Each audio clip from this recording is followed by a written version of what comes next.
Assalamualaikum warahmatullahi wabarakatuh. Berjumpa lagi teman-teman semuanya bersama Lintang Kemukus channelnya cerita misteri.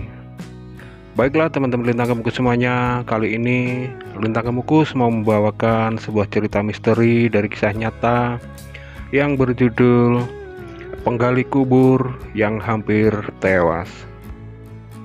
Baiklah teman-teman Lintang Kemukus semuanya, tidak perlu menunggu lama-lama lagi, mari kita simak cerita berikut ini. Selamat menikmati.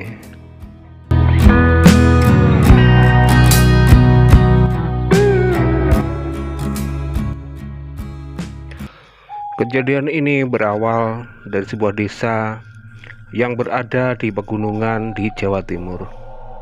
Dan desa ini sangat adem ayem, para warganya pada rukun. Dan pada suatu hari terdengar sayup-sayup dari pengeras suara yang berasal dari salah satu musola di kampung itu, bahwa ada kabar kalau kampung itu ada salah satu warganya yang meninggal dunia pagi itu. Seperti biasa, para warga dan juga para tetangga dekat pada datang ke rumah Pak Parto. Dan rupanya Pak Parto lah yang meninggal dunia pagi itu. Dan Pak Parto ini meninggal karena sakit yang dideritanya setelah 3 tahun belakangan.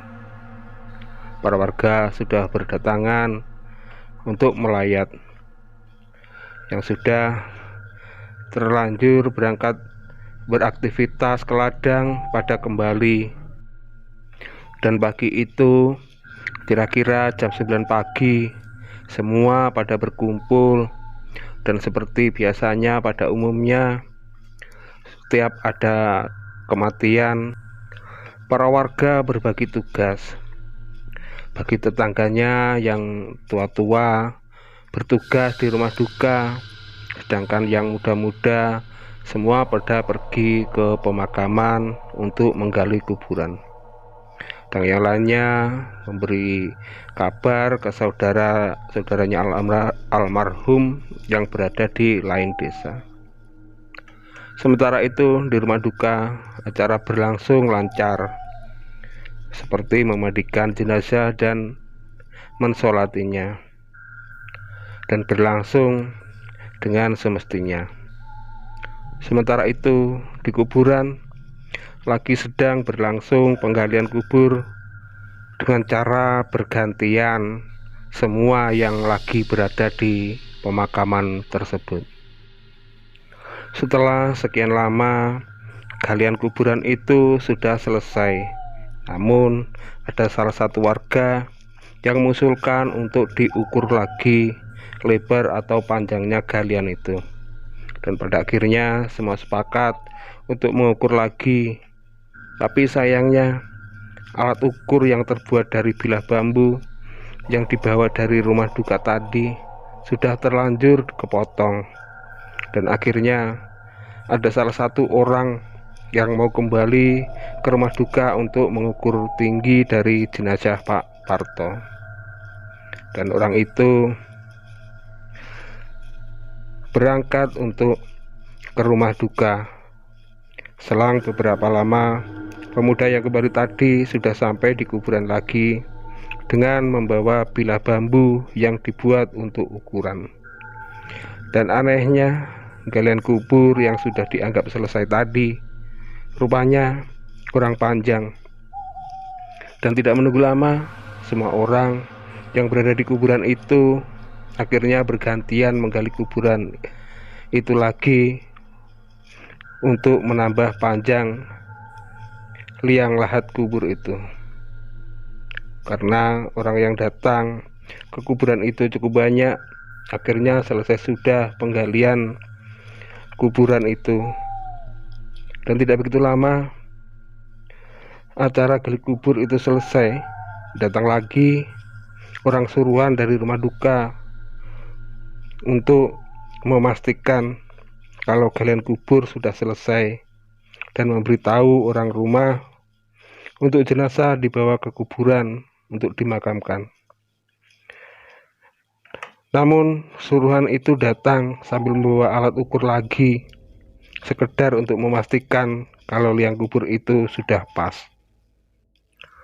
Dan salah satu warga meletakkan ukuran yang terbuat dari bambu yang baru itu ke atas galian.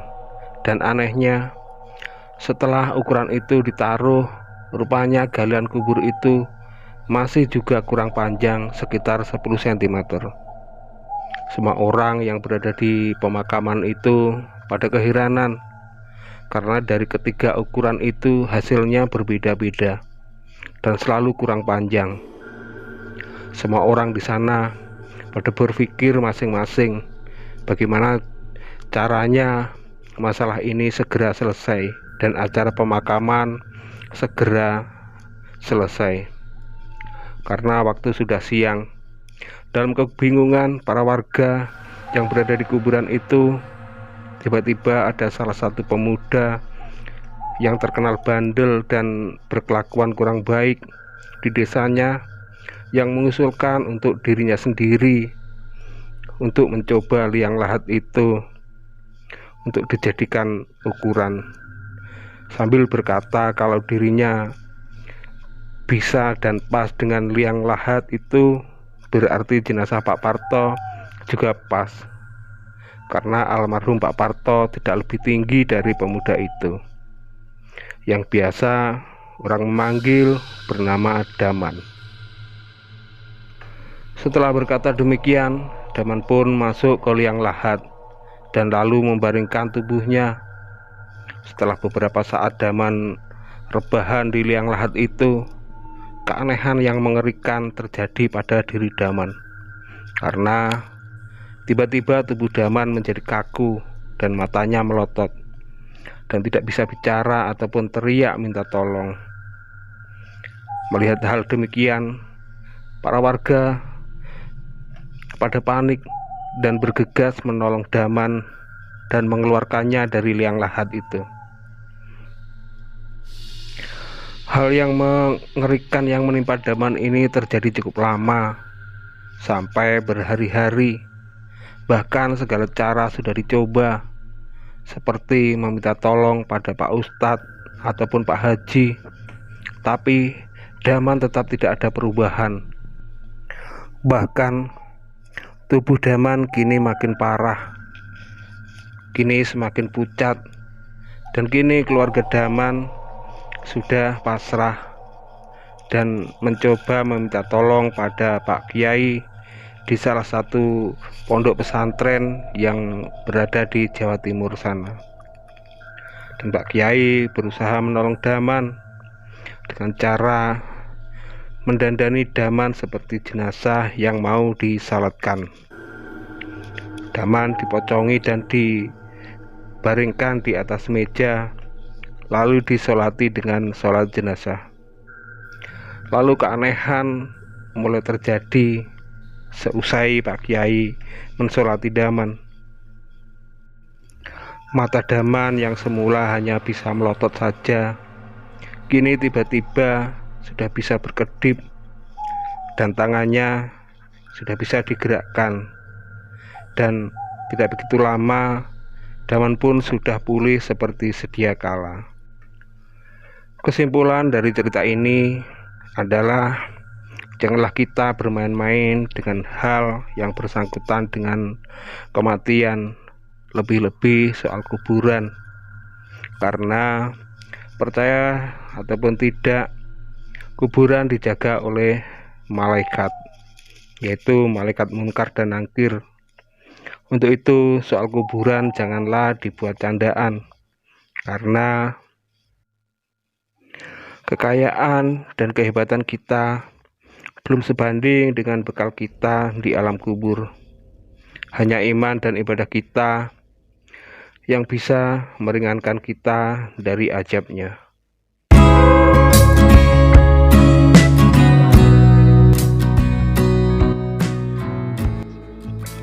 Baiklah teman-teman Lintang Kemuku semuanya, sampai di sini dulu perjumpaan kita kali ini. Terima kasih atas segala perhatiannya. Mohon maaf semua kesalahan dan kekurangannya.